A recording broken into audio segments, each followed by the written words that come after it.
Hey guys, here we are at the end of another week. It's been pouring outside even though it's springtime. Uber have launched self-driving cars in Pittsburgh. Welcome to the future and our weekly wrap-up. This week I'm going to cover 3 areas of interest. 1, investments that have taken place. 2, funds that have been raised. 3, topical events that might be of interest. But before we get onto the investments, Zip Money acquired Pocketbook this week for $7.5 million. I've known Alvin and Bosco for a little while. Congratulations guys, well done. If you haven't heard about Canva's $15 million raise, double the valuation at $385 million US this week, you've been hiding under a rock. Other investments that took place this week, Uno got $15 million from Westpac, Tribe raised 5.35 and Simple raised $10 million. So it's great to see all these companies that are raising capital. Where's this capital coming from? How much more capital is coming into the market? Here's 3 new funds that launched this week. If you were living under a rock and didn't hear about Canva's investment, then you were probably also living under a rock because you wouldn't have heard about Airtree's $250 million fund. The word on the street is that Airtree's fund of $250 million is now the biggest VC fund in Australia. They're also backed by super funds like Blackbird. These guys invest in businesses from seed through Series A through Series B, but I believe they're going to have some opportunity for later stage investments too with this new fund. Last week, Startup Oz announced a new report they had done on agriculture technology, also known as AgTech. Their report said that AgTech can make the agriculture industry over $100 billion by 2030. That's double in over 10 years. And if it has the potential to do that, it also has the potential to change our export food industry and flip it on its head.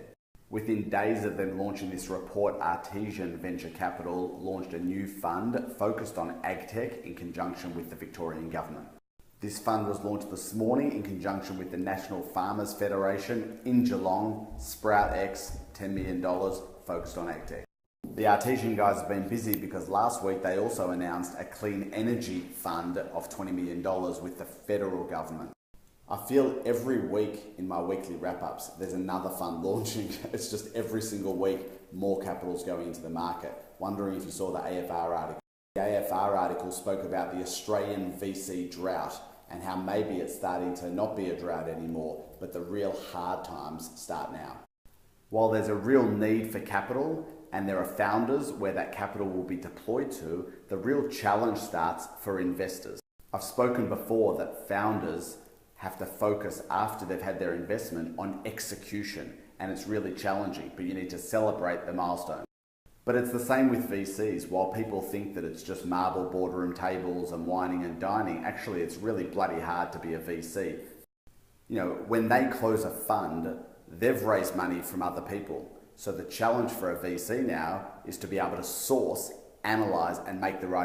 And whether they've made the right decisions or in VC land, the right bets, won't be known for 5 or 10 years. So the challenge ahead for VCs is execution, execution, execution. They need to find the best founders, the most outstanding founders.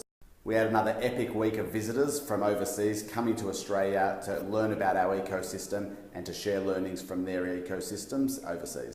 Last night, if you were watching my snaps, I did a behind the scenes at Stripe's birthday party with John Collison, co-founder and president. John Collison's been out to Australia 3 times over the past couple of years. He's an outstanding founder. At 25 years old, to have built a business like Stripe's incredible. In addition to their birthday party last night with the Melbourne ecosystem, they're up in Sydney today, celebrating up in Sydney and also launching Stripe Connect. Stripe Connect is their platform for marketplaces to allow you to be able to take payments where there's supply and demand. While the Stripe birthday party was going on in Melbourne, up in Sydney, Nikki Skavak from Blackbird was interviewing the CEO and founder of TransferWise. Trevette Henriques is the CEO and founder of TransferWise, an international peer-to-peer money transfer business. These guys have raised over $100 million in their lifetime of their business, and their CEO was in town to launch in Australia.